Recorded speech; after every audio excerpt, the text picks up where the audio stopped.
data storage? There, it's recording to the cloud. I It's can recording stop to my it. laptop. No. Event. We begin this day with this event with a short prayer and a recognition of our one absolute loving Creator. We praise our Lord. We ask Him for guidance onto the straight path. We seek His forgiveness and help. And we ask for the blessings of this event and the knowledge that all of our scholars here today and others will share with us. And with those good words of peace and prayer, we commence the session. May each one of you have an opportunity to speak clearly and loudly and freely. This is a safe platform that Musa facilitates for multiple panels. On behalf of Musa, I welcome you all. And I'd like to just quickly outline the intention of this session, which you can see on the screen. It's related to our elections. Many of us in Musa and other organizations have been a little concerned that there is not enough participation by our communities.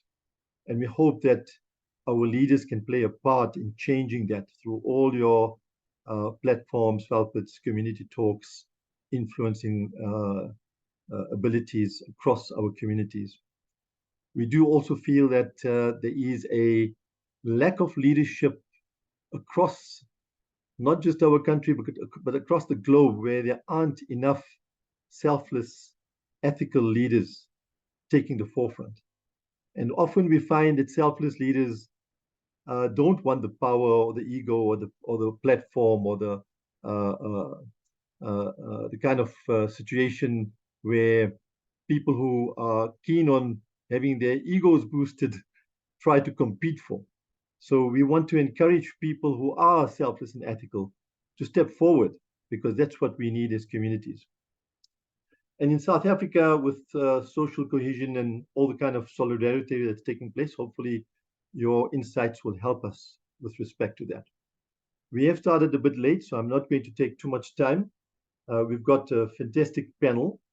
We're going to ask Yusuf to briefly talk us through, and perhaps quicker, because we are running a little late, to have give us a quick guideline on the Musa elections flyer that we sent out and some of the issues that we've discussed with multiple players. And then we're going to ask our panelists to each spend 10 to 15 minutes sharing their views and insights.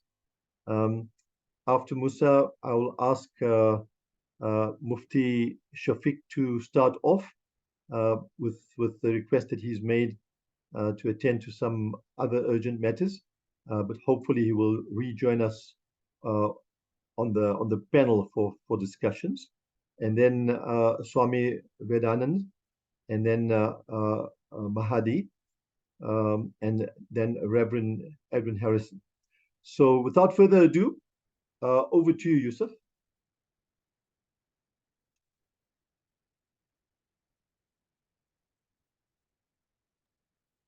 Okay, thank you very much, Faisal.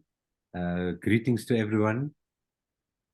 I will just maybe run through briefly some of the work that Musa has been doing in relation to the forthcoming elections, 2024. We essentially just building on a program that we initiated in relation to the local government elections, the last local government elections, where we also, in line with Musa's, overall kind of aims and objectives, to really facilitate and advance socioeconomic justice in the country, and to enable a process of ensuring that we're moving towards more selfless, ethical leadership in all spheres. So not just within the political sphere, but with Musa's program, we essentially trying to work across all sectors of society to say that in the end of the day, we're all responsible for, building our country, and across the business sectors, across civil society, in government, in community organizations, etc. We need to begin to focus on building a South African patriotism that is really focused on uplifting our country and making sure we address issues of poverty, unemployment, and that we try and work to unite people. I think there's a lot of divisions in our country at the moment, and working towards uniting people around socioeconomic upliftment and development is one of the critical driving factors for the movement for United South Africa. So we've launched a program for the 2024 elections. And one of the things that we'll be focusing on is this webinar series. The webinar series, this is the first one that we're looking at, and where we've brought together leaders from community organizations, religious organizations, to really just reflect on the question of the elections and how do we approach it and how do we engage with communities around the issue of the forthcoming elections. And there'll be a number of other programs that we will be hosting, focusing on different sectors. We'll be focusing on the next webinar will be on the youth, and then there'll be one followed up with the business sector. But this being the first one, I think it's an absolutely critical one. And what we have done is we have put out some information already, and I'll just share with you. So essentially, what we are calling for is we're saying we know the elections will be happening. We believe that voters do have the power to determine the future of the country. And we're saying it's important for the electorate, especially young people and women, to vote, because we believe that voting is empowering and it can make a difference. Now, many people have asked us, should people even, a lot of people, there is a level of despondency and level of apathy as well. And many people, there's two issues. People say, if I vote, will it actually make a difference? Many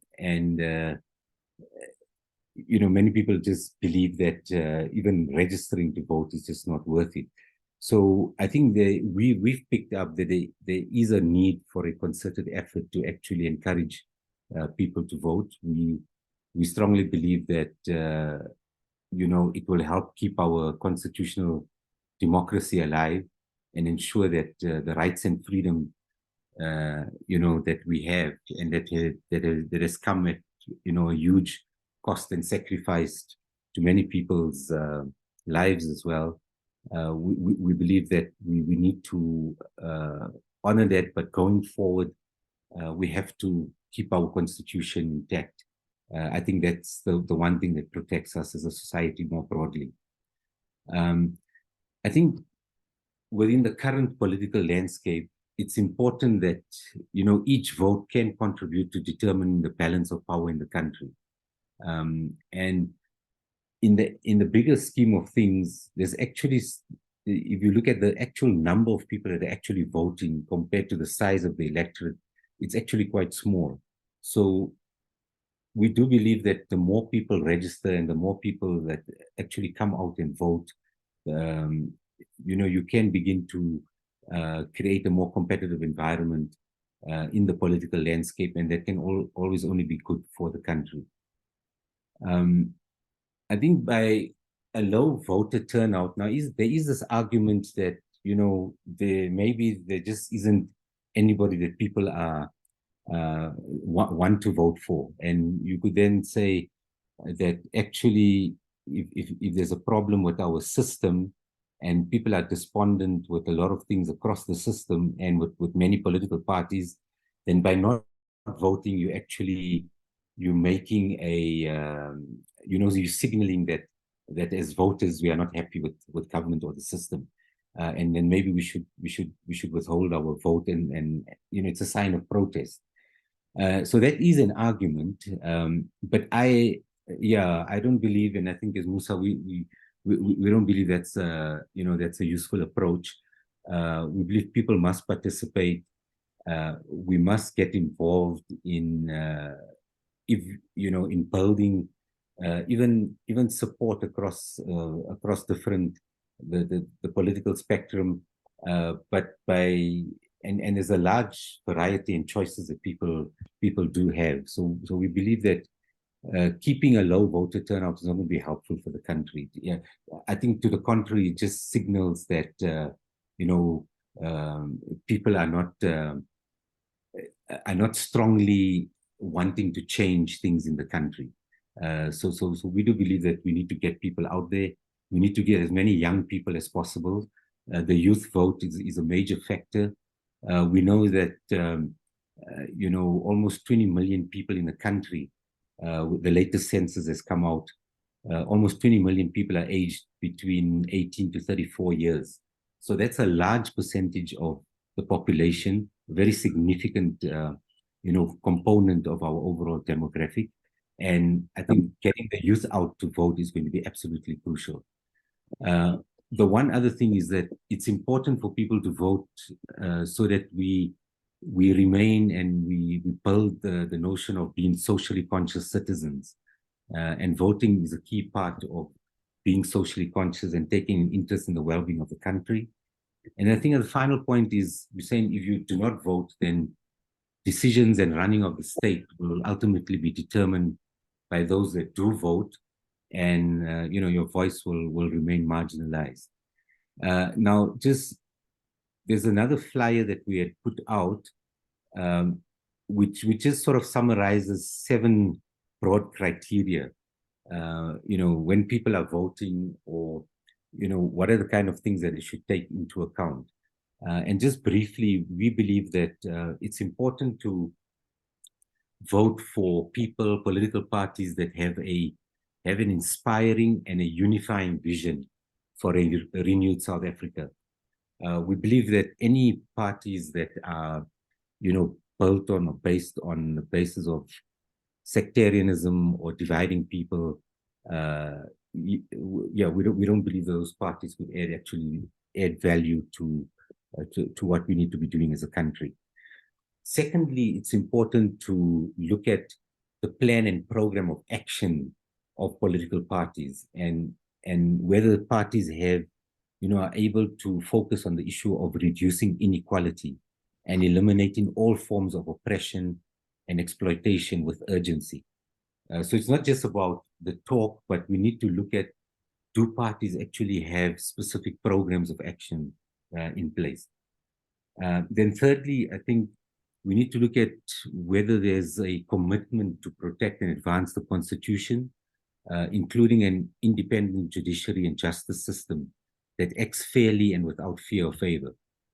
The fourth broad criteria is to look at the procedures and processes that parties have in place to be held accountable for the resources of the nation, and to act fairly and ethically with zero tolerance for wastage and squander. Now, some of these things, are easier said than done, but I think they have to remain as part of the vigilance of our system and what the electorate ought to be demanding, and not just to be receiving these things, in broad platitudes from political parties, but we need to actually be asking and questioning parties in terms of the details of how they would be dealing with some of these issues. The fifth point I think is quite critical, is we need to ensure and look at whether parties are able to serve all South Africans fairly. And this should be irrespective of people's race, class, or whichever political party they may have voted for. So once parties come into government, irrespective of who their voter base is, they must be able to show and demonstrate that they can serve all South Africans fairly. And then I think in the current climate that we're facing with coalitions, etc., we need to also make sure that, that parties are able to have plans in place to work in harmony with other political parties after the elections, and that there's a focus on service delivery and development, and that doesn't get hindered.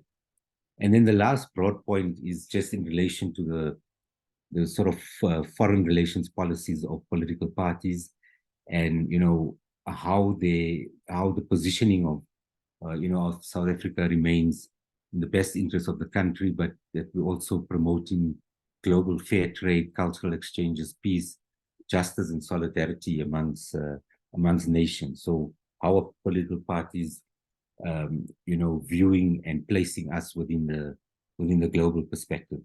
So those were sort of 7 broad criteria, and then there's a number of other things we have put in place, but essentially we're saying that we need to be raising the bar for this 2024 elections. Communities need to actually study the manifestos of political parties, actually engage robustly with political parties, invite representatives, invite political parties, and and ensure that there's proper discussion, dissemination of information. Communities can have their own sessions where they're evaluating the different political parties, etc., and also guiding each other in terms of how people could vote at an individual level. So I'll leave it there, Faisal, for now. Thank you very much. Thank you, Yusuf. That was a good summary of 7 important aspects that we need to consider, and I'm sure there'll be further insights by the others. So I'm not going to repeat your key points. I'm sure people have absorbed it, and it is on the documentation front that you've shared. Thank you very much for that. Okay, I would like now then to get onto the most important part of our session, which is how our different communities are also making a difference in the elections, how our communities' insights and perspectives can be shared more appropriately within our circles, and even broader, like Yusuf has pointed out, in the different ways that we can engage. So if I could ask Mufti Shafiq Jakhura to please proceed on your first 10 minutes or 15 minutes to share with us your thoughts and views on the subject. I would really appreciate it. Please go ahead, Mufti Shah. Jazakallah, thank you very much, Brother Yusuf, and thank you very much to Musa, the Movement for a United South Africa, for arranging this little webinar. And hopefully it will be beneficial in shaping and contributing to the shaping of the future of our beloved country. I begin in the name of the Almighty, the All-Merciful, the Very Merciful. And we always begin by praising the Almighty and by sending peace and salutations to all of his prophets and messengers, each and every one of them. And usually in our fraternities, we commence with some sort of verse or tradition of the Holy Prophet Muhammad sallallahu alaihi wasallam, some sort of verse of the Holy Quran. And this morning, whilst I was thinking about how we need to channel this particular discussion, I thought of a tradition of the Holy Prophet Muhammad sallallahu alaihi wasallam, which scholars very often here as the first. It is actually called al-musalsal bil-awwaliyah in Arabic, and it is actually the very first tradition or narration of statements that they hear of the Prophet Muhammad sallallahu alaihi wasallam from their teachers and seniors and elders. And that is, I will quote the Arabic. It says, Ar-Rahimun yarhamuhumullahu tabaraka wa ta'ala irhamu man fil ard yarhamkum man fis sama. It says that the merciful people, those people who are merciful to society, to people, to individuals, to animals, yarhamuhumullahu tabaraka wa ta'ala, the Almighty has mercy on people who are merciful. And thereafter he goes on to say, irhamu man fil ard, have mercy on those who are on the earth. The one who is in the skies will have mercy upon you. And that should be the fundamental cornerstone of our our engagement, our stay actually in this world.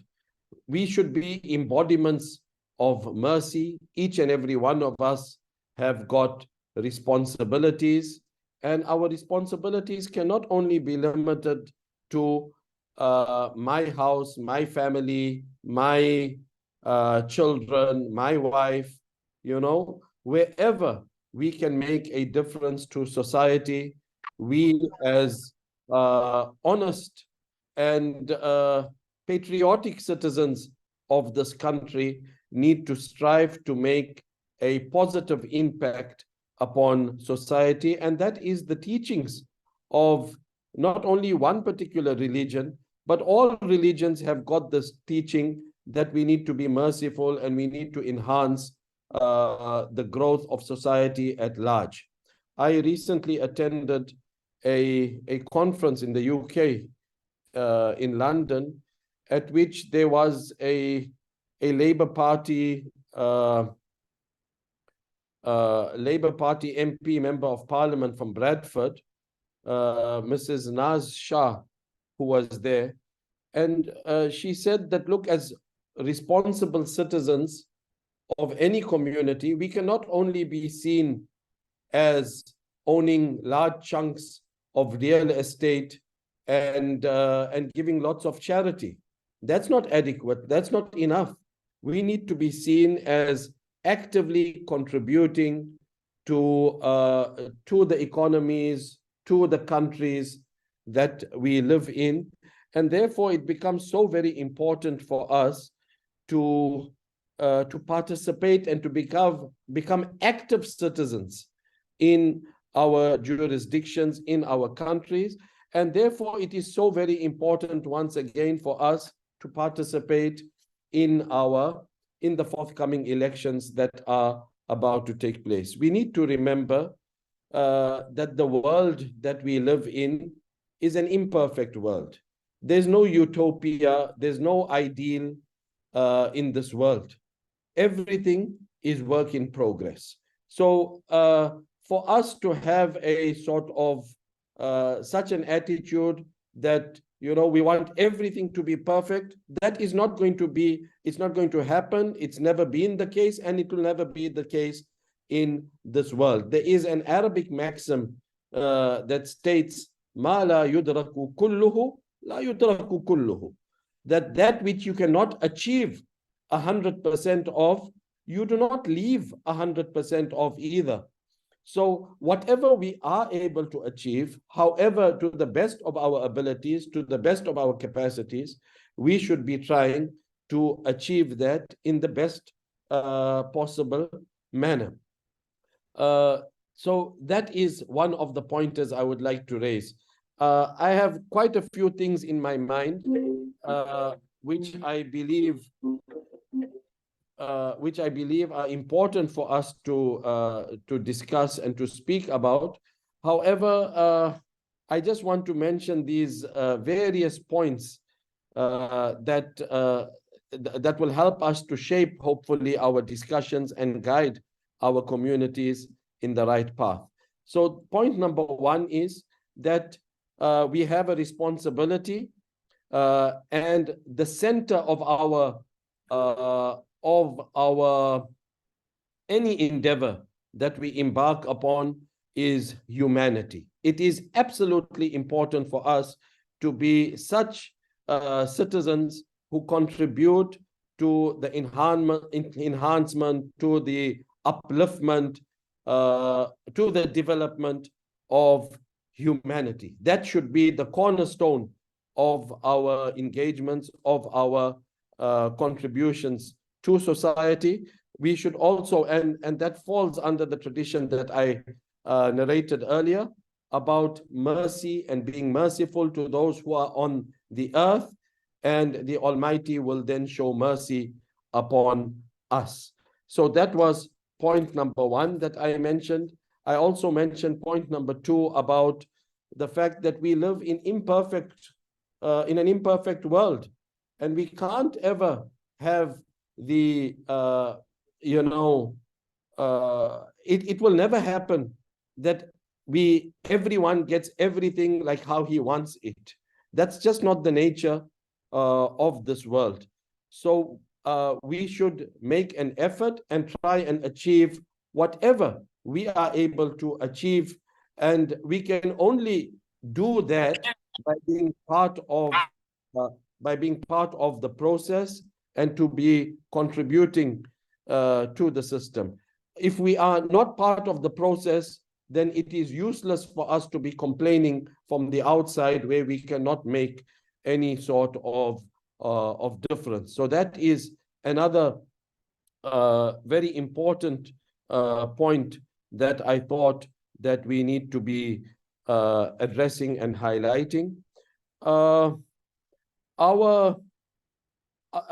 point number 3, which I felt was very important for us, very often we look at the results of our efforts and we become despondent in any aspect that may be.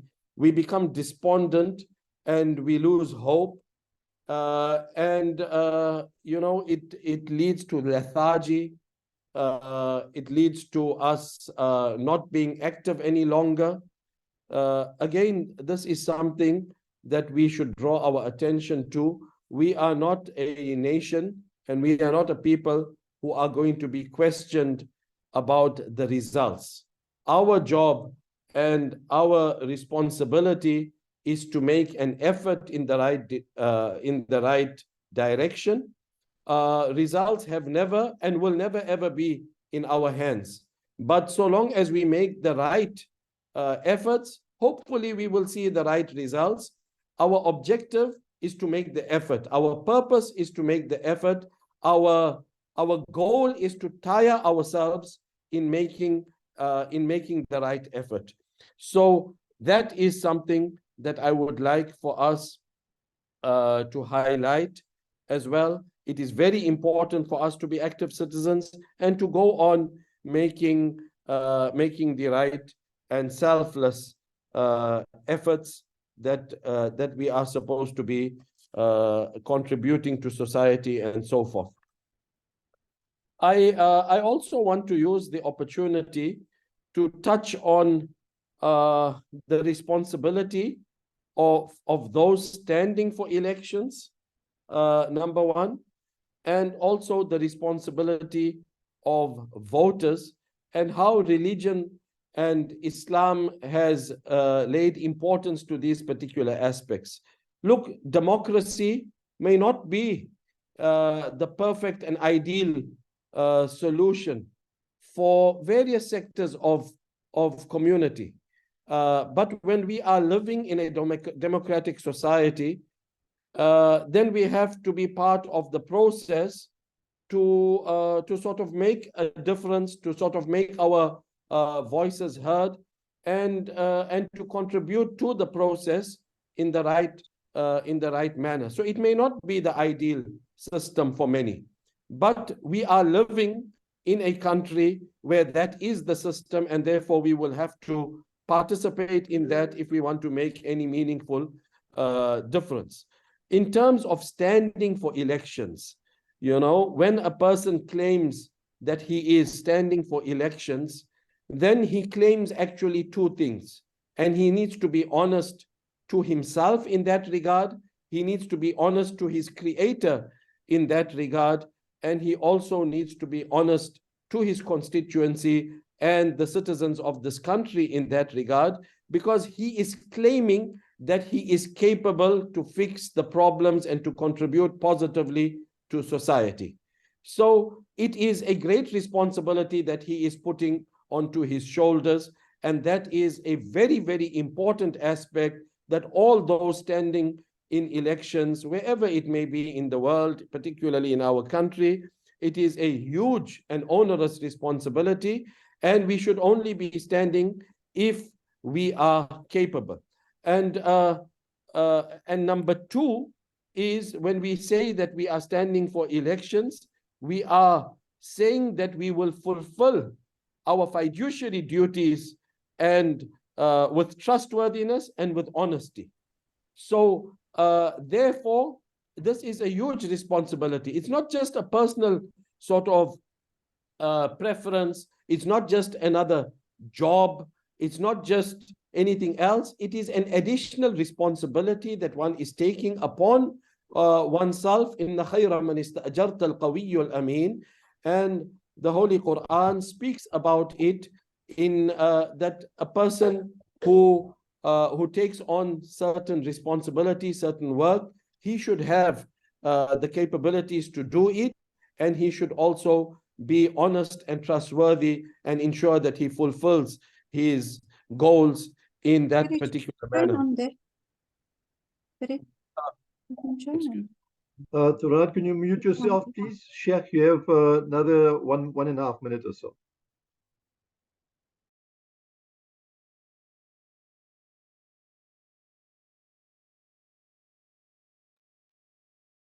Host, can you unmute Sheikh, please? From the point, so we spoke about the point of view of those standing for elections. From the point of view of the voter, again, it is a very serious responsibility. It's not just that I am going to put my vote to someone because my heart is inclined towards that particular person. No, when we vote, we are actually bearing witness and testimony to the fact that this person is the right person for that job.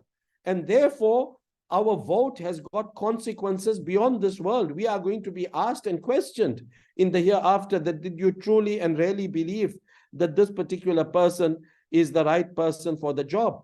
And we have been taught, at least in our Islamic structures and in our Islamic scriptures, we have been taught that we are not allowed to bear testimony for those who are on the incorrect path. So it comes with a huge fiduciary responsibility about who we are to vote for. We need to believe that those particular persons are the best person for the job, or maybe the lesser of the two evils, perhaps, in certain instances, but we need to have that. We also, when we vote, we are actually interceding on behalf of that person to the community, to the Electoral Commission, and therefore that intercession has to be a good intercession. We are not allowed as religious people to make an evil or incorrect intercession for anyone. And the third aspect with regards to the voter is that we are actually appointing a person on behalf of the community to make a meaningful change and make the lives of humanity better, not only for our country, but even in terms of foreign policy, in terms of foreign relations, in terms of all of these things. And therefore, we will have a great responsibility to guide our communities as to not only to vote, but perhaps we will also have the important responsibility and task to guide them as to who they need to vote for. We might not be in a position to specify parties, but to give broad guidelines. And I believe that this particular initiative will hopefully play a very positive role in that regard. With that, I would like to close by thanking Musa, Brother Abu Bakr Karolia, and the whole team for arranging this particular program. And hopefully it makes a meaningful difference and a positive impact on our country going forward. Thank you, Sheikh. That's really appreciated. Your points have been noted. This recording of the session is also in place, and it will be distributed by Musa across many of our groups and participants who have shown interest, some of whom unfortunately haven't been able to connect. What I'd like to now do, without further ado, is bring on the next speaker. But before I do that, I hope many of you have been doing what some of us have a habit of doing, and that is to take notes on some of the key points. So we've heard Sheikh made some really profound points on the importance of mercy and the teaching of all of our faiths for the benefit of humanity.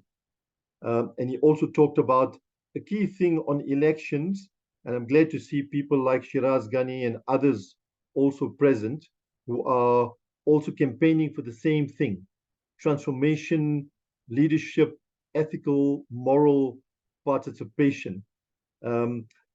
Sheikh also said two other important things, and I think that comes from his economic background and participation with the economy in South Africa, about fiduciary responsibilities, bringing about meaningful change, being honest and trustworthy.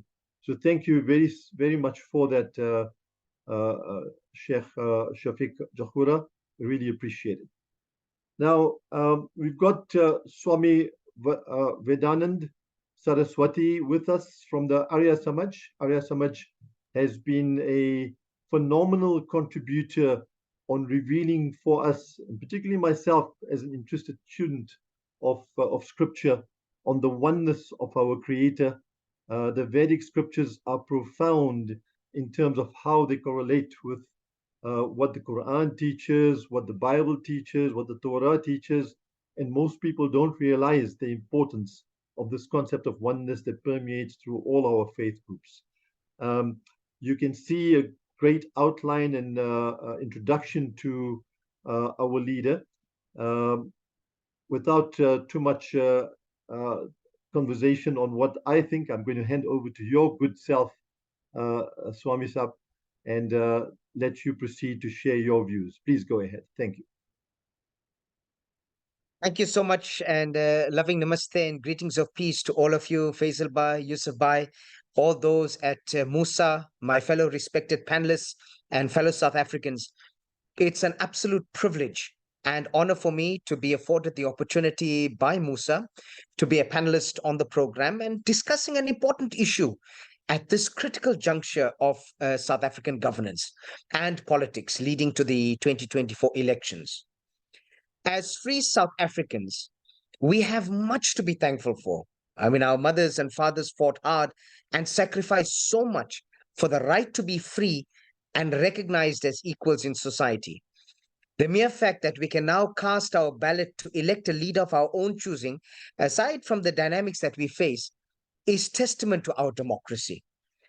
However, friends, 30 years on, we have to agree that we have a lot to repair, where an introspection into who we are, what we have, and where we are going to is needed to be determined in the hearts of every South African, let alone our leaders. Today, our theme of discussion is how communities can make a difference. But sadly, the state of our nation, the state of our politics, the state of our services have left our communities disappointed, disgusted, and without hope of change. We have not seen trustworthy leadership, nor care and concern from those who we have placed our trust in when they came ever so attentively and convincingly at the dawn of each election. So how then can we expect South Africans to trust in a system that has left them no better than 5 years before or the 5 years before that? Many minority communities do not feel represented nor their voices heard, and the majority is still suffering deep-seated inequalities and miseries that seem to continue to worsen year by year. It would seem, my friends, that our vote secures only the lining in the pockets of those that exploit the poor and exploit the system and carelessly watch our once hale and hearty infrastructure come to almost a brink of collapse. When there is no moral fiber or ethical consciousness in the hearts and minds of our leaders, South Africans will have no choice but to resort to whatever means necessary to fight for their survival in a world that is becoming increasingly unequal, with the widening economic divide between rich and poor, entitled and unentitled.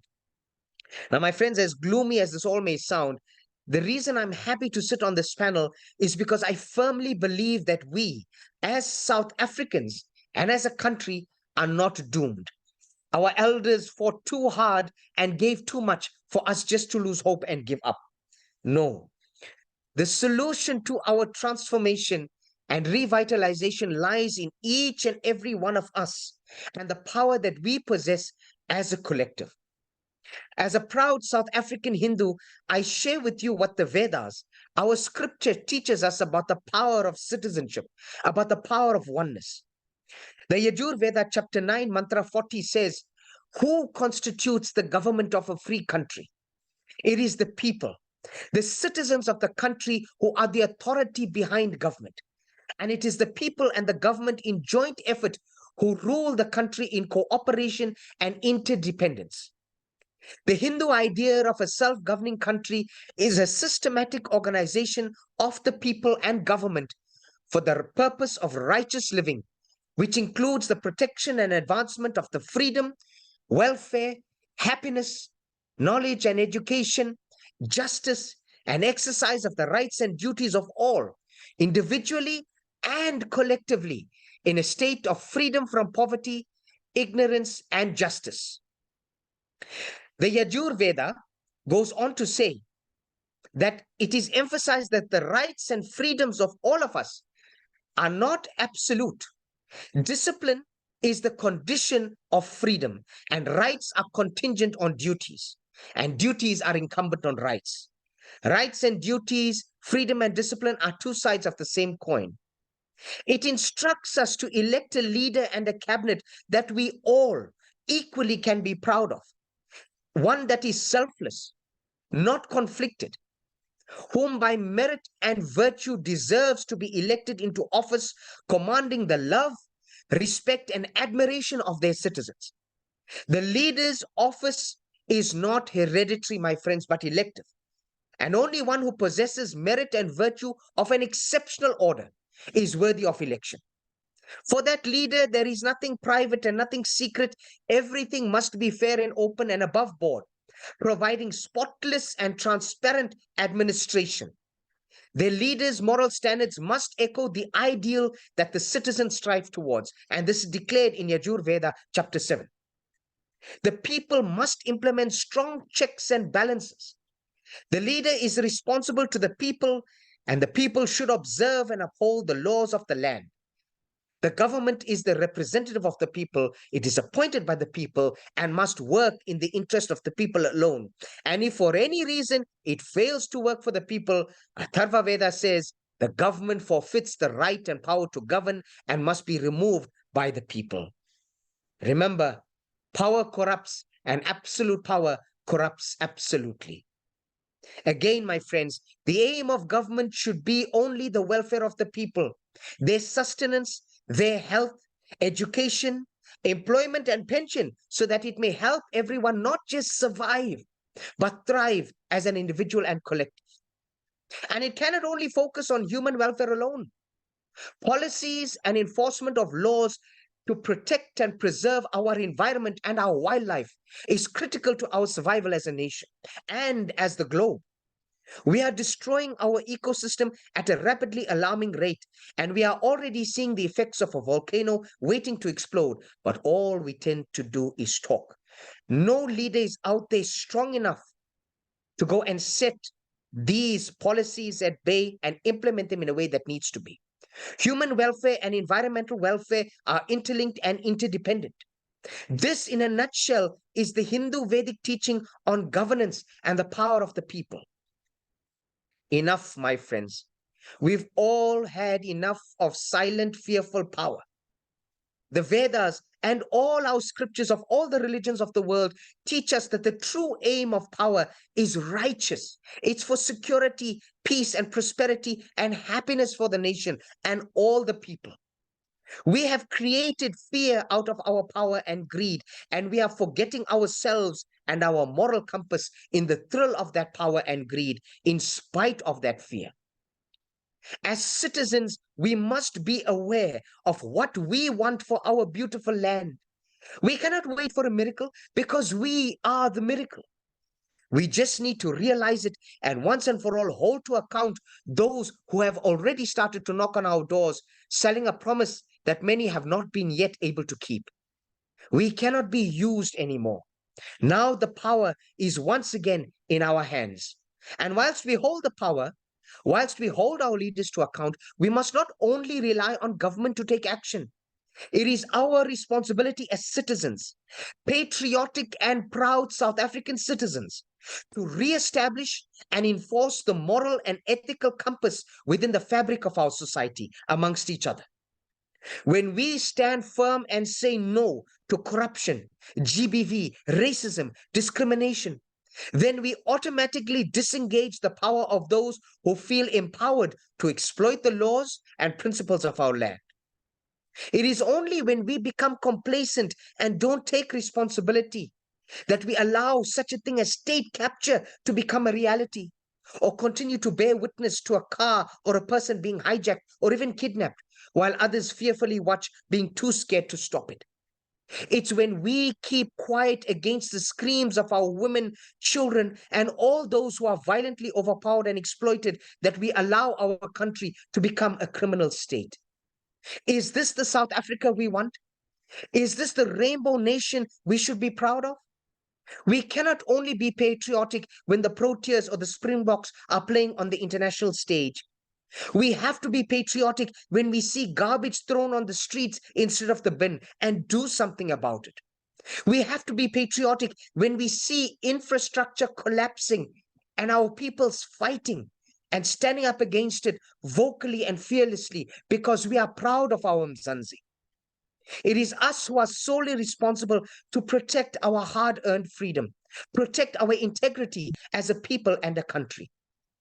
We cannot hope to address poverty and unemployment and all the ills that result from these if we do not govern for the welfare of the people and the country, especially if our priorities are not in the right place. We must stand up and speak out without fear of condemnation, without fear of ridicule, because this is our home. This is our land, and we are South Africans and proud to be so. We need to take our power and pride back.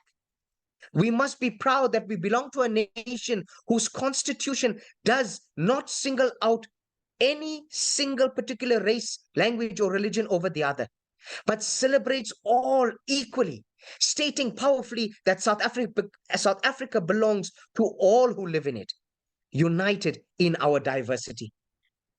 This cannot just be words on a paper anymore. We must celebrate, protect, and stand up for our constitutional rights. And for that, my friends, we have to make our mark and convince others to make their mark. This is not about race or inequality anymore, but about those in power that use race and inequality as a tool to grow higher themselves and keep us fighting each other. We can and we must stand together, shoulder to shoulder, hand in hand, just as our leaders did in the face of our greatest adversity. Thus, collectively, we must go out there, vote ourselves, and take our communities and our constituents to vote. Go out there and claim our right. Just remember, if we think otherwise, how many others are thinking otherwise too? Just that handful may be enough to turn the tide. That handful may create a strong opposition to keep the ruling party in check. Let this election be one that resembles 1994, where we once again stand determined for change, for progress, prosperity, and oneness. Together, we can make the greatest statement at the polls, and telling those that we elect that the days of load shedding, corruption, and state capture are over. And remember, my friends, if all else fails, we have each other. We will hold the moral ground and force those we place into power to submit the will of the people collectively. With that, I want to close with the closing mantra of the Rig Veda, which says, Sankajadvam samvadadvam samvomanansi janatam devabhagam yata purve sanjanana upasate. May you move in harmony, speak with one voice collectively. Let your minds be in agreement, just as the ancient sages lived and acted with unity and with prosperity. May I take this opportunity to thank Musa for their invitation to be part of this great panel discussion and to share some insights with you. I thank you so much for your time. Bless you all. Namaste. Thank you, Swami Sahib. Really appreciated that inspiring talk. And it just tempts me to ask people like Shiraz and others who are promoting participation of good ethical leaders to include you and Mufti Sheikh and others into potential candidates for the elections. If those kind of ethics and morals can surface, I think everybody will benefit. So let's hope that comes forth. I'm going now to quickly summarize 2 or 3 points that you've made so that we don't lose out on some of the notes that we want to bring into the panel discussions. And that is that reminding us of the fact that there are class divisions that we need to work on, that the Vedas teach us to participate. And so importantly, when we talk about freedoms, that there's also responsibility that goes with it. So there's rights and duties. Those points which you made so clearly are really guidelines and beacons for us to take forward in our initiative for transforming the country.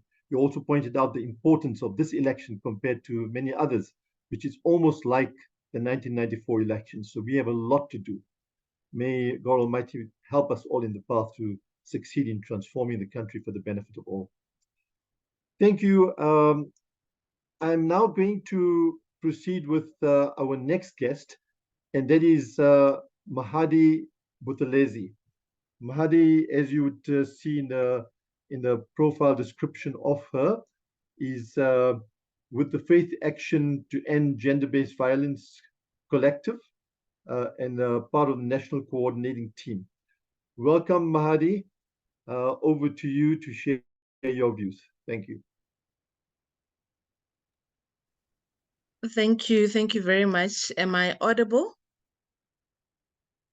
Yes, loud and clear. Thank you. Thank you so much for having me.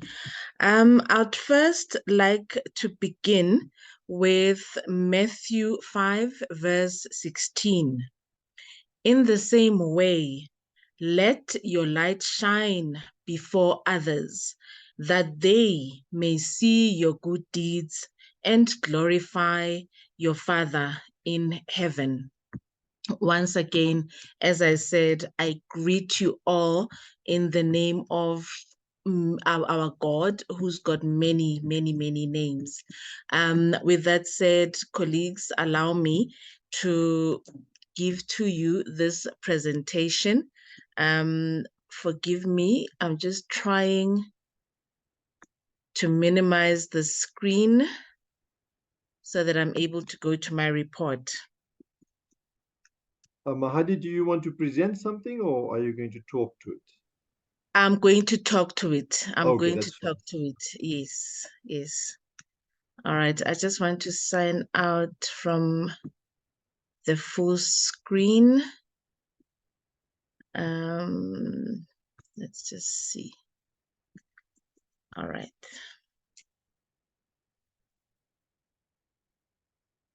Apologies for this challenge. However, let me just proceed. Today, as a representative of the Faith Action to End GBV Collective, I'm very honored, esteemed colleagues, and for being invited, so that I can share insights on the crucial role local South African communities can play in the upcoming 2024 general elections. Our commitment as an organization, or rather as a movement, to ending gender-based violence extends to promoting civic engagement and also responsible citizenship. Let's explore how we can then make a difference through active participation in the electoral process and ongoing engagement in public and civil life. Looking at overcoming apathy. Apathy is formidable. It's a formidable adversary in our fight against all social ills and, of course, GBV. And it also poses a threat to active civic participation. To overcome apathy, we must first acknowledge its existence and also understand its consequences. Cultivating empathy and compassion is not only essential in addressing GBV, but also in motivating individuals to participate actively in the democratic process. Education stands as a powerful tool in overcoming apathy by raising awareness about the impact of civic engagement on social issues, including GBV. We can dispel the myth and foster a more informed and engaged society. Empowering individuals to recognize the interconnectedness of social issues and the electoral process becomes very crucial. Looking at encouraging socially conscious citizenship, this is the cornerstone of a just and equitable society. In the context of GBV, socially conscious citizenships and citizens actively challenge violence, promote gender equality, and also support victims. To encourage socially conscious citizenship, we must promote positive values such as respect, tolerance, and compassion.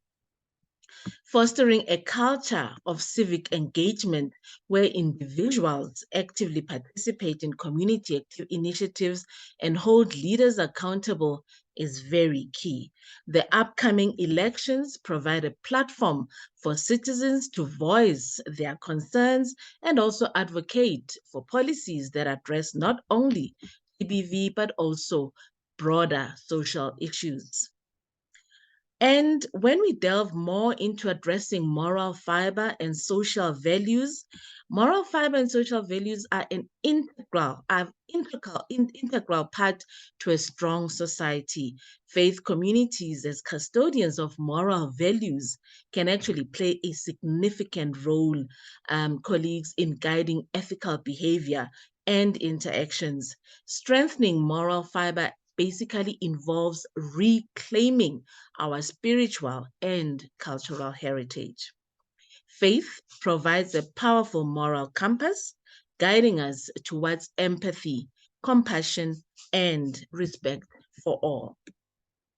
Upholding the values of justice, equality, and human dignity is of paramount manner as we address GBV and other social ills that are challenging us as a country. We must also confront other social issues such as crime. I think the speaker before me made mention of that, corruption, substance abuse, and gangsterism. The faith sector's role in promoting a values-driven approach to these issues is crucial for the well-being of our communities.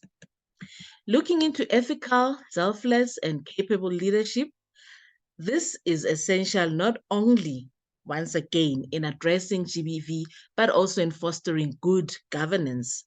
Leaders must set high standards of conduct, promoting gender equality, and protecting the rights of all individuals.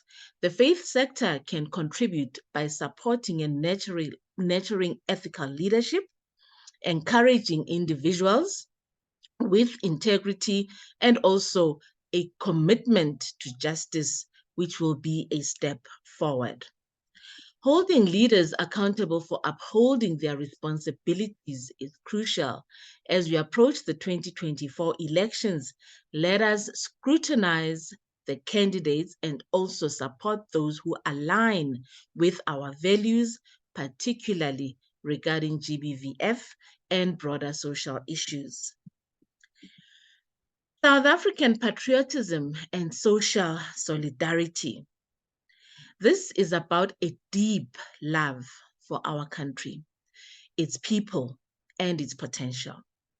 It involves recognizing our shared heritage and working together to create a better future for all.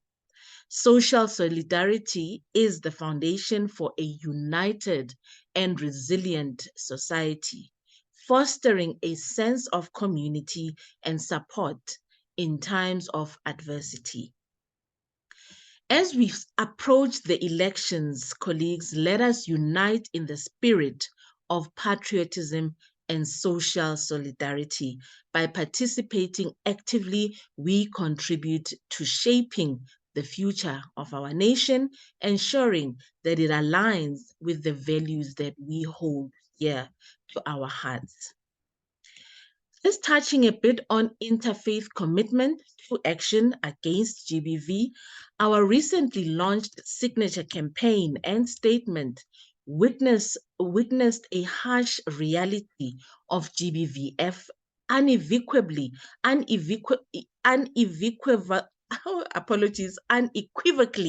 agreeing that gender-based violence in any form is never excusable and is contrary to the will of God and our diverse sacred texts. In these statements, colleagues, we openly admit that as individuals and communities of faith, we have not done enough to bring an end to the pandemic that is destroying families, that is destroying communities and society as a whole. Sometimes by our inaction, our silence, misuse or misunderstanding, or at times misrepresentation of social texts and religious practices, we have been consciously or at times unconsciously complacent in contributing to the scourge of GBVF. Sometimes in our inaction, our silence, misuse, and misunderstanding, we tend to actually overlook certain aspects of social ills.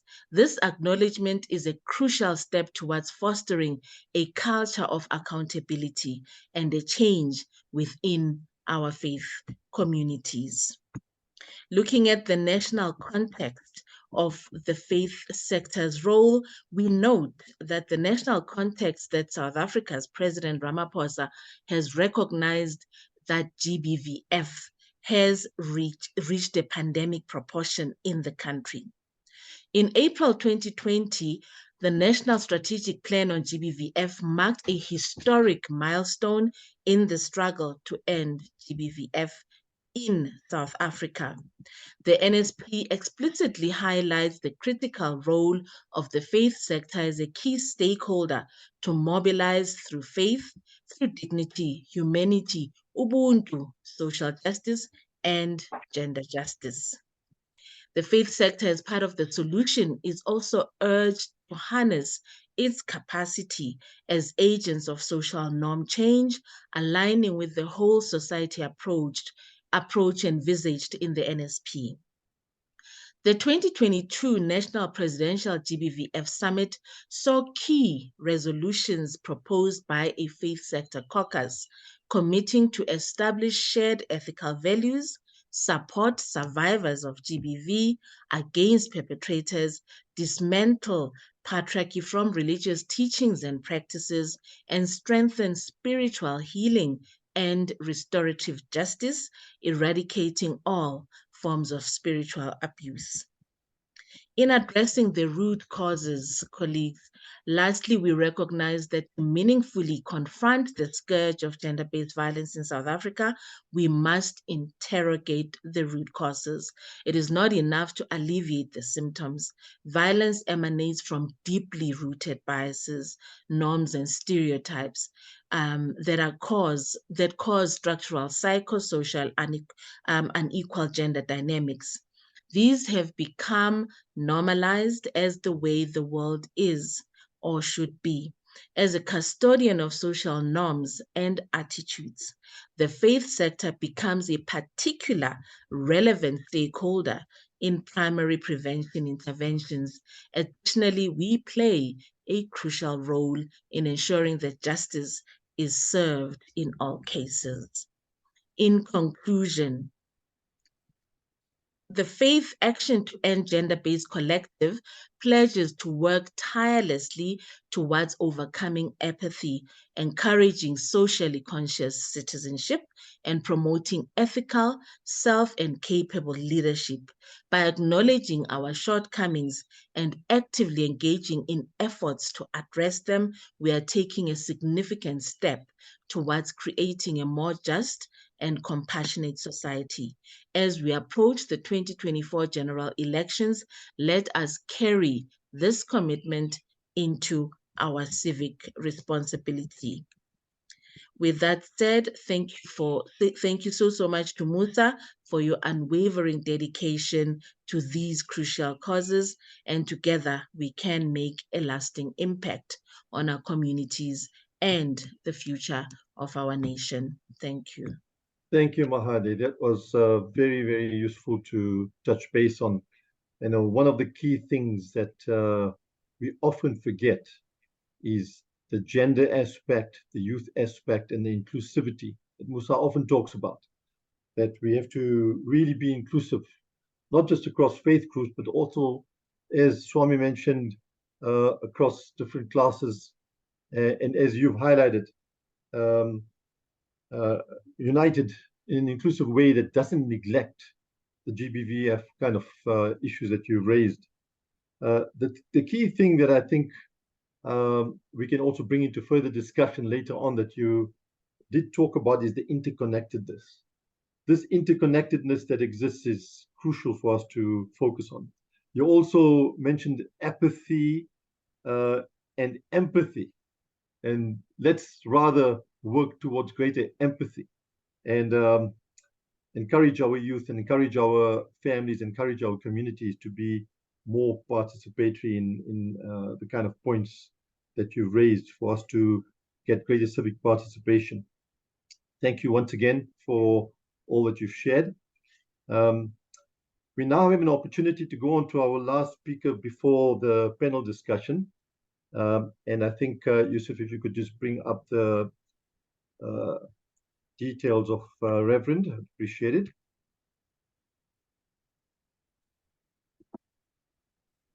Welcome to Reverend Edwin Harrison. It's a pleasure to have you with us. We've heard from the Muslim faith, from the Hindu faith. We've also heard from one of our sisters who also participates with the Christian Church, and yourself from the Anglican Church. I'm glad you're here with us. Please feel free to share with us your thoughts, your insights, and we will listen attentively. Over to you. Thank you very much. Thank you all. Thank you especially to Musa for inviting me to speak here today, and to all those of you on the leadership of Musa. And thank you also for my fellow panelists. And really, I just listening now for the last hour or so, there's been some wonderful insights from all of you. So thank you for that. I'm going to share three thoughts, and I'll try to be as brief as possible. The first thought is really just about all of us getting the basic foundation right. The second thought is about getting our frameworks right. And the third thought is getting our implementation right. So those would be the three things that I would say. You know, I'm a typical preacher, and we often just use 3 points in our sermons. Today is what we call Advent Sunday in the church's year. And so actually today is a good time to start and to talk about these things, because it's the start of a new year. This morning we said Happy New Year to everyone in church. So it's the start of a new year for us. So I'll be brief. Getting the basic foundation right. Some of you will know that I've worked for many years with Archbishop Tutu.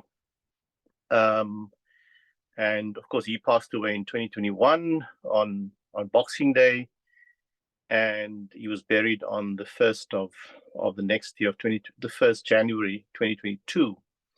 And more than what he said, I was more interested and impressed by what he did.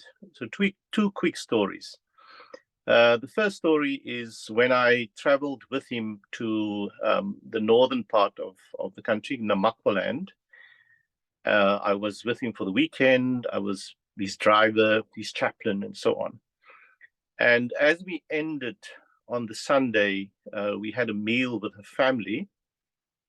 And as we ended the meal, he got up from table and he disappeared into the house, and we didn't quite know where he went to. And when we looked for him, he was in the kitchen, busy doing the dishes. And of course, the people were saying, "No, Father, please don't. We will do the dishes ourselves," and so on. And he said, "No, before I get on the road, I would like to do the dishes for you, or at least start doing the dishes, so that we can then go forward." We knew that he was trying to teach us all a lesson, and particularly us men, a lesson that we have responsibility, a co-responsibility, to serve in the house and therefore to serve in society as well. He was not faking it. This is who he was as he was the Archbishop of the Church, but yet he believed that he had to be the servant.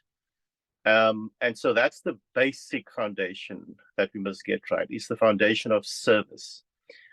Anyone who comes to ask for our vote, we must ask them, are you interested in service or in power? If it's power, we should be very careful about voting for them. But if we know and if they have demonstrated that they serve, I've seen him in action in different places. I've seen him where he woke up on a Friday morning after spending a week with clergy, and he actually washed all their cars at 6 o'clock in the morning. So when they were ready to leave, they found him washing their cars.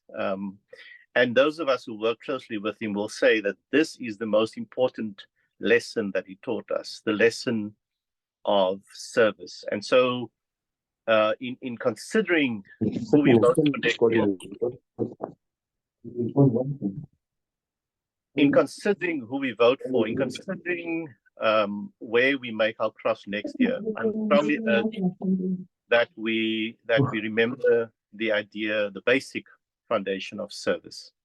Secondly, getting our frameworks right. Over the years, many of us have been involved in various discussions about what to do about society, which we face many challenges. Poverty is one of those challenges that we face. But often when we speak about it, we don't make the necessary distinctions and develop the correct frameworks in which to think about what we are going to do. The issue of poverty, for example, we all know, and I'm just repeating it so that we become aware again.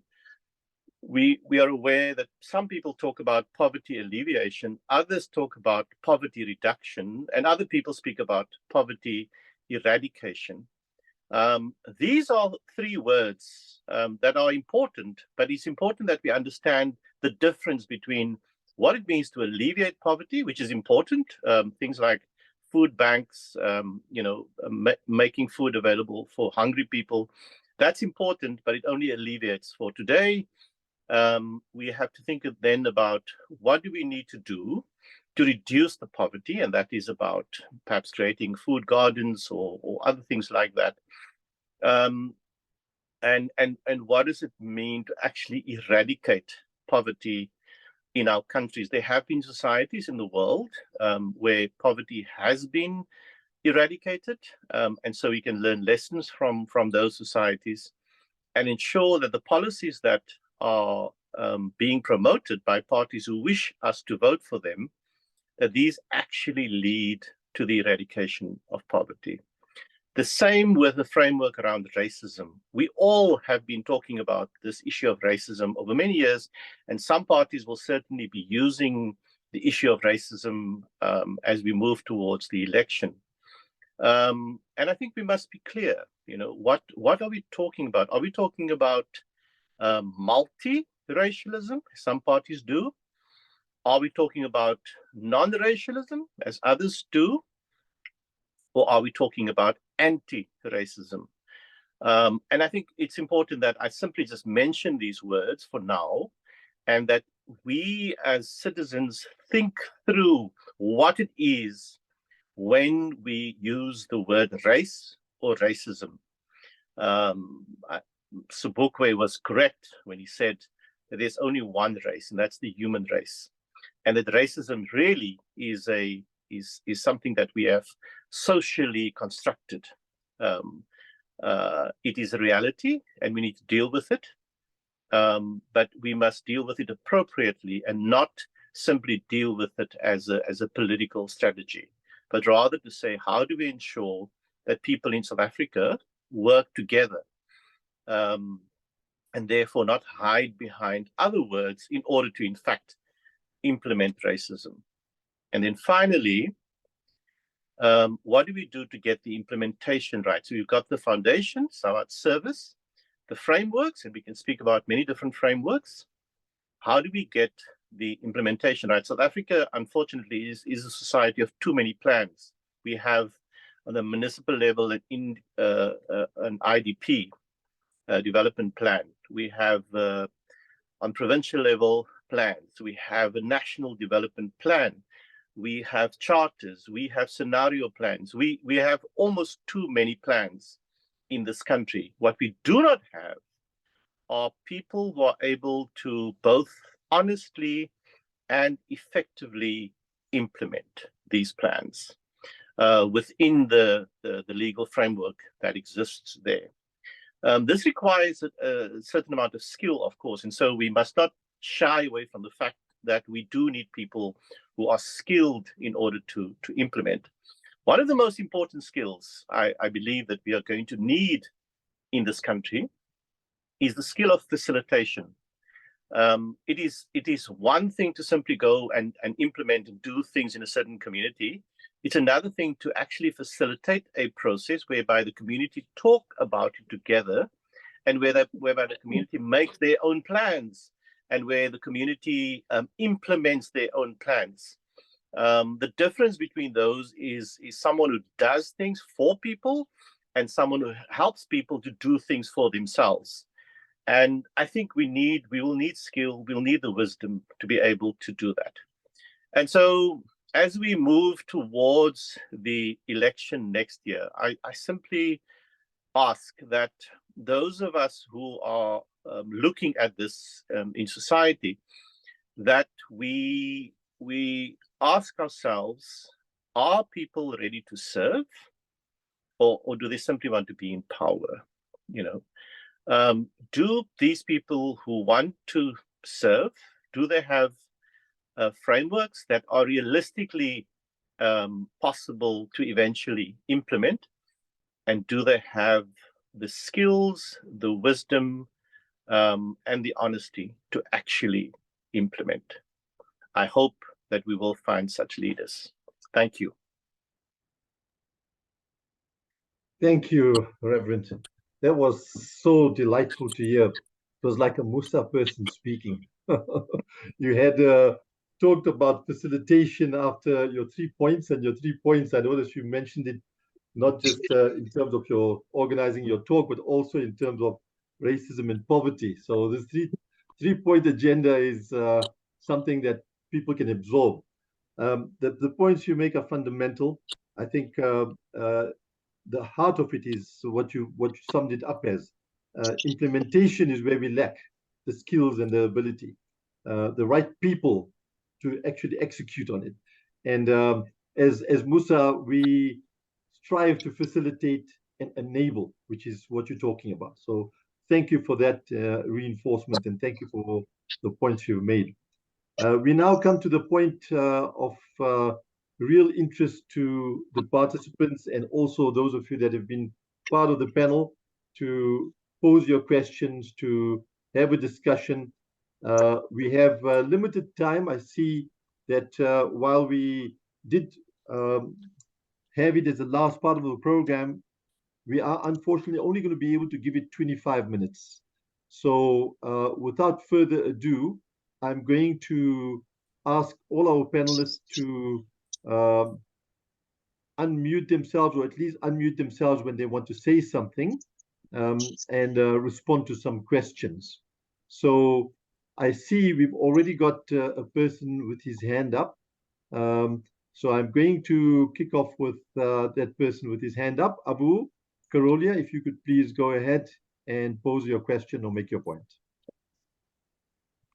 Thank you, Chair Faisal Katkodia, and thank you to the guests from the various community platforms and faith-based communities. I must say that it's so heartwarming to hear each and every one of you, from the Mufti to the Swami to Ms. Buthelezi, as well as Edwin Harrison, our father, to talk about what is it that they do. And it shows me that this kind of view, and the view is such that we need to get our entire citizenry, and you people as the leaders of your communities to participate in the same manner as what you are suggesting, that they become involved in civil society. They don't just place a vote, and that's why in that sense of the word, the question I'm putting out is, how do we ask our people to actually participate in what you are saying? Secondly, I believe that the 2024 elections is opportunity to reposition ourselves. So how do we as the South African community reposition ourselves? Musa's view is to develop a moral ethical value of people that will be capable and skilled, as the Reverend Father Edwin has said, to have skills. But at the same time, we need them to actually put pressure on government of the issues that they need. We can't go back and fall asleep and wait for the next 5 years to come and then we participate in that position. Those are the many questions I would like to pose, but I would like to just say, how do we ask our people particular, whatever perspective is, so that they become participating in the civil society protests? They themselves deal with moral ethical values to uplift them. And we have to teach entrepreneurial skills, because many people don't know how to make a living. How do we deal with the idea of fiscal discipline to place people in government that maybe don't even understand the meaning of that idea? So I'm asking this, what are each one's views, or individually? I mean, I would like to actually leave this to the chair to see which person can be answering that question in view of what I'm asking for. Thank you. The participation part, especially. Abu. So Thank there's you, sir. multiple questions you've put in that comment and questions, points that you've made. So I'm going to leave it to all three speakers to make a comment, perhaps on any one of those questions that you raised. Let's start with our lady, Mahadi. Please, Mahadi, if you could express your view on what Abu has mentioned, and then we go to Swami Vedanand, and then to Edwin. Thank you very much, and thank you, Abu, for your questions and the comments.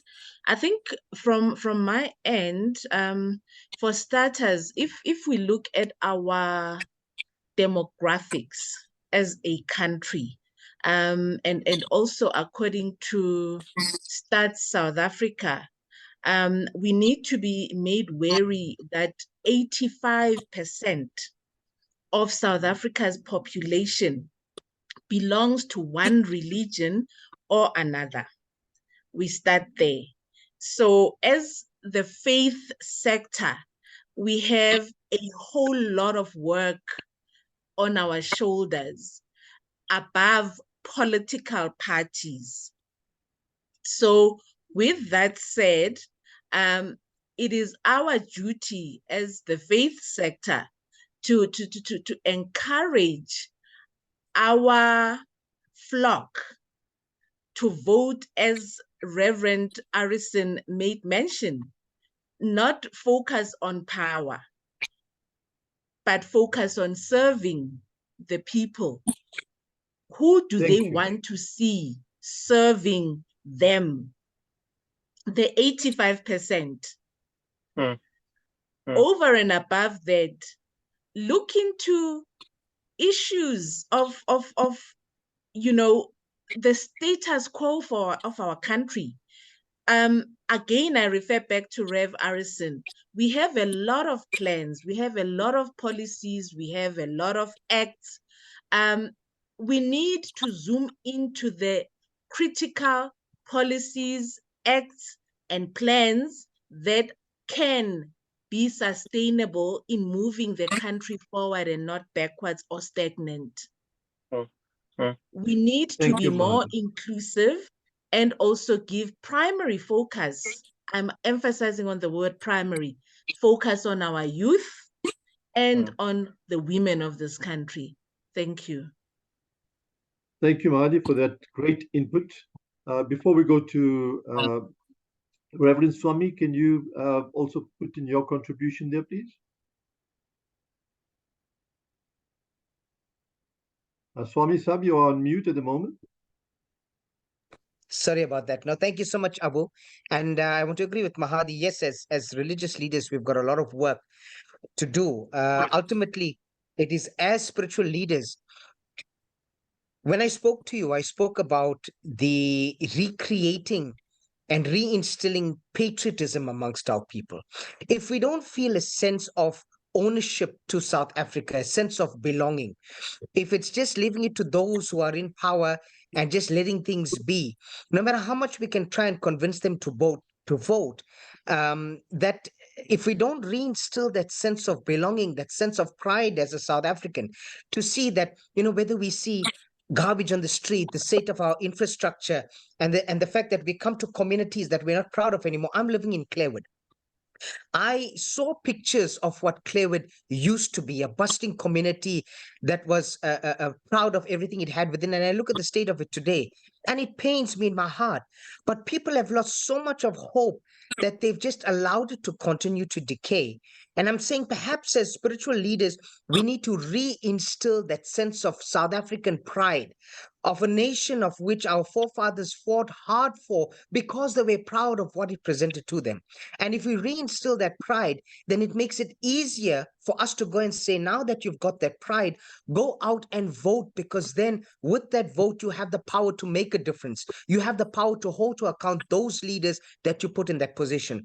Tomorrow, when that leader comes and tries to hoodwink you, because of the pride you have in that nation, once again, you can, even before voting for that leader, hold him to account with seeing these promises that you are making to me. How realistic are they? How are you going to start implementing them so that you make my community a better place to live in, so that you ensure that my children have work once they qualify, etc. So it's reinstilling that pride that I feel is important, that as spiritual leaders, we reinstill within our flock, as Mahadi puts it. Thank you.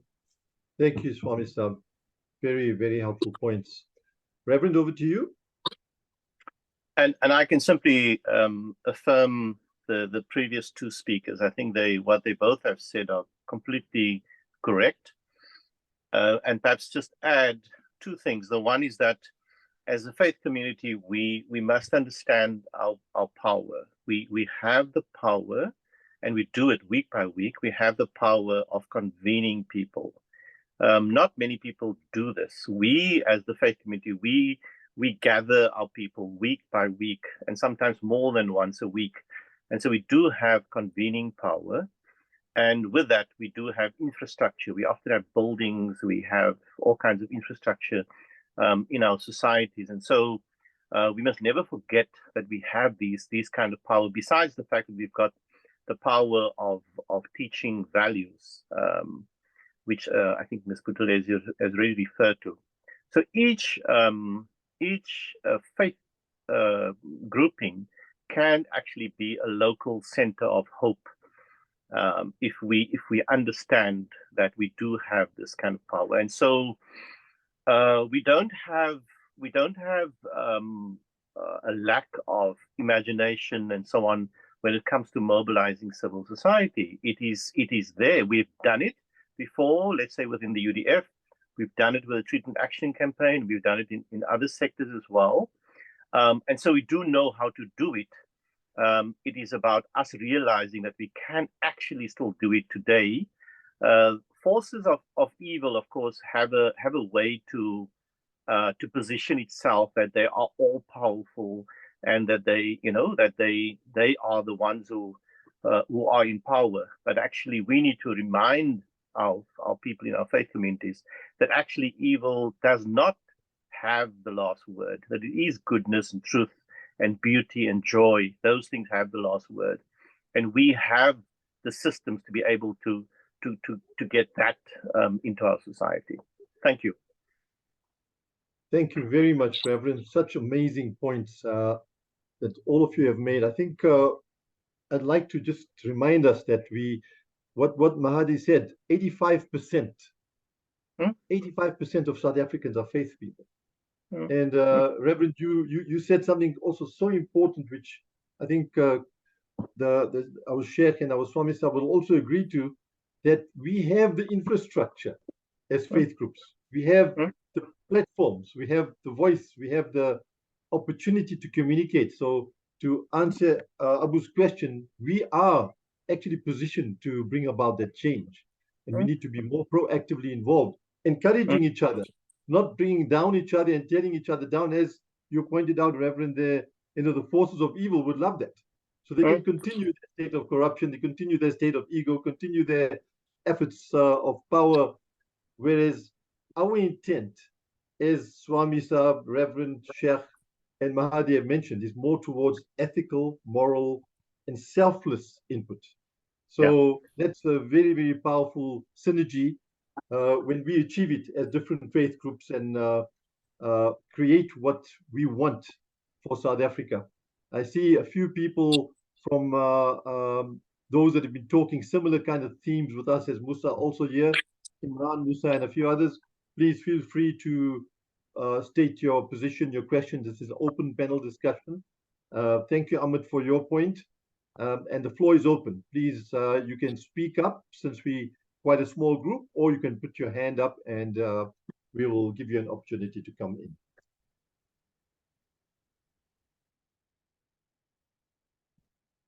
Any further questions from anybody? Faisal, it's Yusuf here. I'm not sure. I'm trying to put my hand up. I'm not sure if it's showing. Yeah, but because okay. you are the owner of the Musa platform, you can't lift your hand. You have to speak up. If I can, just one question. Yeah, first of all, just thank you to all the panelists for, I think, really some wonderful inputs and advice. I wanted to just check. There's a question that I think many communities are grappling with, and maybe the panelists can just reflect on this. What is more important? Is it to vote for political parties that align with our values, or for political parties that can actually may not align with values but can deliver, are competent and can deliver services? I just like some reflection on that. Thanks. Great question. So do we vote for political parties? You heard the way Yusuf outlined it. I think you can respond to that. Let's start the other way around. Reverend, you go first today. This time you go. Yeah.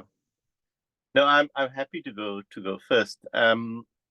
I know that is a binary, and many people struggle with this. I remember some years ago there was a debate in Cape Town between Noma India Mfuketho of the ANC and Helen Zille of the DA, and someone came out of that meeting saying, I wish we could elect both of them, because the one would bring the values and the other one bring the implementation.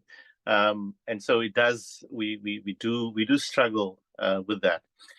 My hope is that we do not actually have to make that decision. The good thing about voting every 5 years is that we are able to evaluate what has happened in the last 5 years.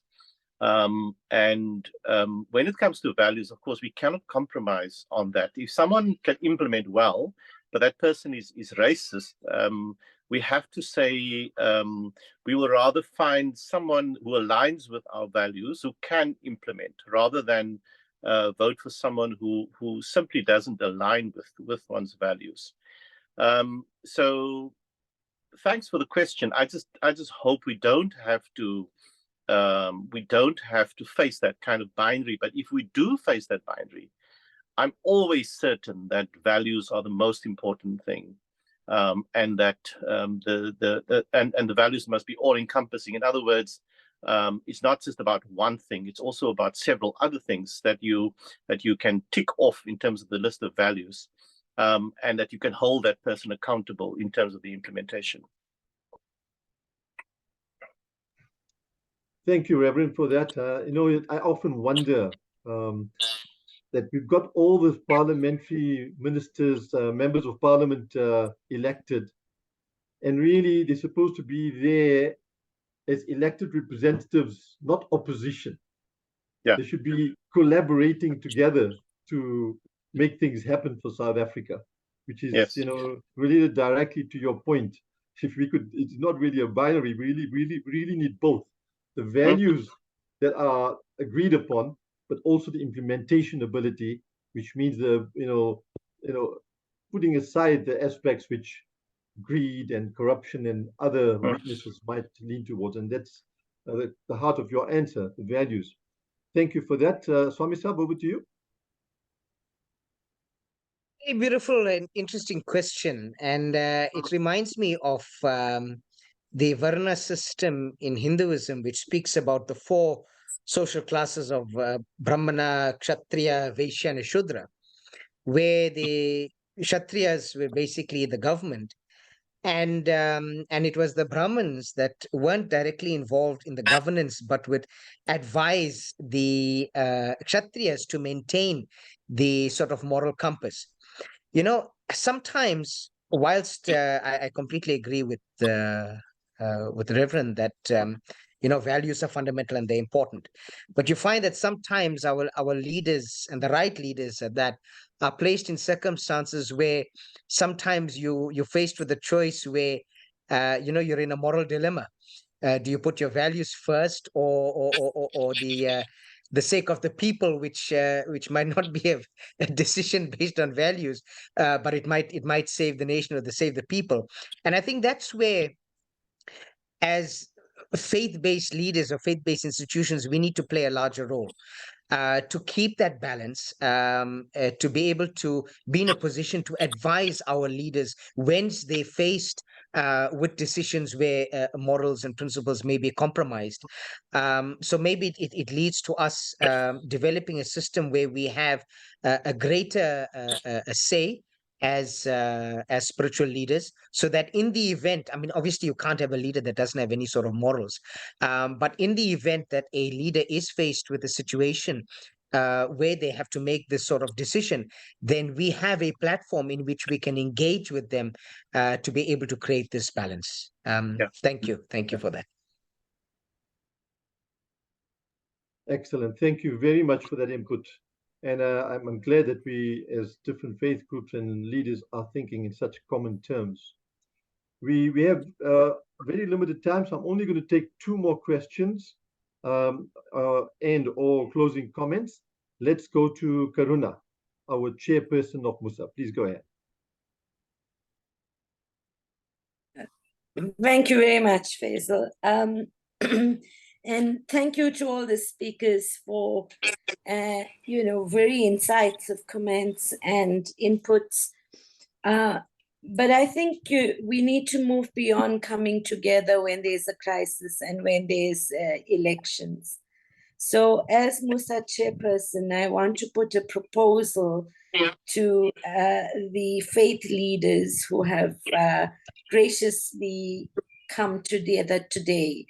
And I want to recommend that we try and keep together and collectively grow the number of faith leaders who think the way we do. Because, it's very difficult. If the leadership is not able to cohere, and if we're not able to do it within the faith sector and guide everybody else who follows us, we're not in a position to critique political leaders.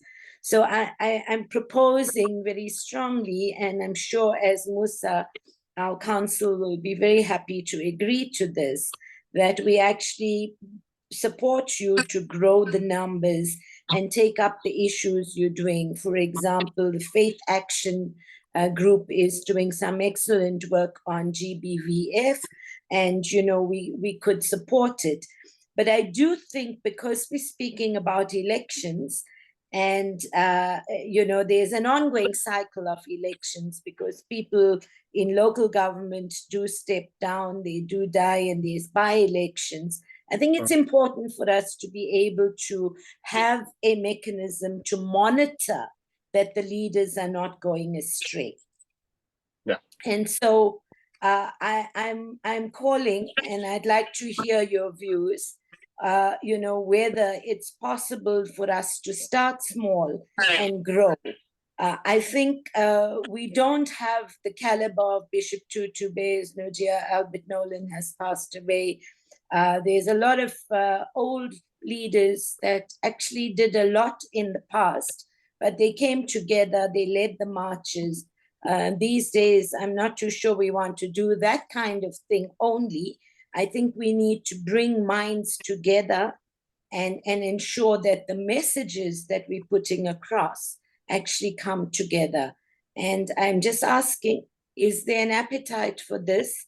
And can we grow from 3 to 6 or 4 to 8 and move things on? So that's my proposal. Thank you. That's a brilliant, brilliant, brilliant suggestion, Karuna. I think it is right in the heart of what we do as Musa. We've been doing it in a limited sense, and I think it's time to expand with the different faith groups. Based on what Mahadi was talking about, that 85%, and what Reverend and Swami Sahib has also said, and also our Sheikh, who's left us now because he had other commitments. If we can agree with that, that would be really powerful. And then maybe we can even decide to meet every quarter, or if you feel that before the elections even more often, then Musa would be happy to facilitate that and expand the group with who you think are people of like-mindedness to achieve what we want to achieve for our country, for our people, and for humanity as a whole. So let's go with Swami Sahib first to respond to that. Agreed. You've got my full support and ready to be part of the team and bring others on board as well. I think it's important. It can't just be a talk shop anymore. We've got to get together and implement everything that we've just suggested. So you've got my full support. Thank you very much, Swami Sahib, for that. We will then formalize and invite to you as well, and recommend that you nominate others that you think would be useful in your circle and amongst other Definitely. religious leaders. Let's hear from Mahadi. Thank you very much. I think what Karuna said is really very important for me as an individual, and also for the faith action. Collaboration is the new currency. And what you are saying, Faisal, is very, very critical, because we as faith leaders, underline the word faith, need to lead by example. So if we work in silos, we will not Yes. achieve much. But if we work together, we will make greater strides. So to answer your question, from my end, fully supported. And as I say, I'm a member of the national coordination team, so I will definitely also advise them accordingly and encourage them to be part of this. Thank you. Excellent. Thank you very much. I think the heart of it is that collaboration on common things that we agree on. We don't have to get into discussions and debates about things we don't agree on, because they make up a small percentage of our disagreements. The majority of the things we agree on. So let's focus on that. I think it will be fantastic if we can achieve this for South Africa. Thank you for your support there, Reverend. We've also, I mean, with Swami Sahib and with Sheikh and with Mahadi, we've got women and men involvement, and you are quite involved with the youth, Reverend, and in fact all of you, I'm sure, have inclusive aspects. So let's get our youth involved as well. Reverend, what do you say? Absolutely. I think I like this conversation. Of course, many of us are involved in many different platforms. In the Western Cape, there's an interfaith platform called Convivencia, and we gather here as an interfaith platform. Many of the other interfaith platforms did not want to talk about Palestine, and so we thought it was important to have a platform where we can actually talk about Palestine as well. And so I do understand that sometimes there are certain people do not want to speak. But for some of us, the issue of Palestine is actually very important, and therefore it was important that we set up a system or a group that can actually be interfaith, but also deal with that matter as well. So definitely, there would be, I'm sure there'd be appetite for a group like Conviventia to meet with a group like Musa, and for us to talk together, because that's the only way in which we're actually going to get things done. The problems that we have, or the challenges we have, are too big for one grouping alone to deal with, that we actually need, like Mahadi just said, collaboration is the new currency, and we don't have a choice. We actually do have to collaborate in order to first of all, to get our country back on track, as it were, but then secondly, to keep it on track. We need this kind of collaboration. So definitely, yes. I work with young people. In fact, there's a very creative thing we do. We actually make drums. We make African drums that people play. And so I'm dreaming of the day when we can drum around the whole country. You know, there's many different drumming groups around the whole country, and we can all drum together. We did it, by the way, on Mandela Day on July the 18th. We decided we were going to drum for 67 minutes nonstop. And so 12 o'clock midday, we all started drumming. And by past 1, we ended. And you can imagine that kind of thing happening across the country. That's the one way in which we can collaborate. You are on mute, Chair. Thank you, Reverend. I think each of our communities are doing something similar. And if we can have those efforts combined and come together across faith groups, imagine how inspiring it will be for others as well, to see countrymen, countrywomen, youth, and everyone coming together. I really appreciate Karuna having made that point and all of you agreeing to it. And I pray to God Almighty that He brings blessings and barakah to an initiative like that. And I'm sure if we decide that we can meet on a regular basis, please communicate with the Musa team as to your preferences to meet weekly or monthly or quarterly, and we will take it up from there. Please also do visit the musa.org.co.za site. The recording will be there, and we will communicate further. I see we have limited time left before I hand over to Yusuf for closure. Abu, you've got your hand up. Please go ahead.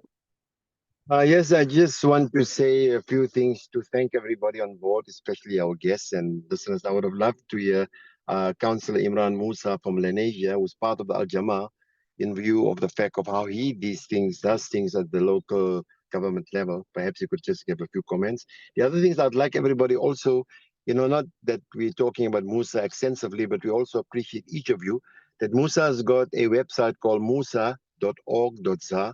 Please look at it, and we can evaluate it so that we can improve even further. I look forward to that kind of interaction as well. So maybe the chair could ask Councillor Imran Musa to say something, in my view. All right. We've just run out of time. So Imran, I'll give you 30 seconds to say hello, goodbye, and perhaps make 1 or 2 points. Go ahead. Thank you so much, Abu Bakr. Thank you, Faisal Kakodia, and thank you to the panel. I think it was an excellent discussion, and let's hope we can implement exactly what we speak about, what we feel about, and how we can, make changes in this country. I'm sure with this excellent panel and yourself as the chairperson for this particular session, as well as the chairperson of Musa, we need to really get ourselves at a different level in terms of ensuring implementation for values, moral, ethical values, justice, social justice, etc. Keep it strong and ensure that the political leaders implement those. I think that should complete my 30 seconds. Thank you so much. Well done, Imran. We've just come to just exactly 1 o'clock, just passing the minute. So that brings us to the end of the session. Yusuf, I'm not going to indulge in handing over to you. I'm going to close the session by thanking all of you for your participation with a little prayer in the name of God Almighty, most merciful. By time we are reminded we are at loss, except those who have faith, who enjoin together in mutual teaching of truth and of patience and constancy.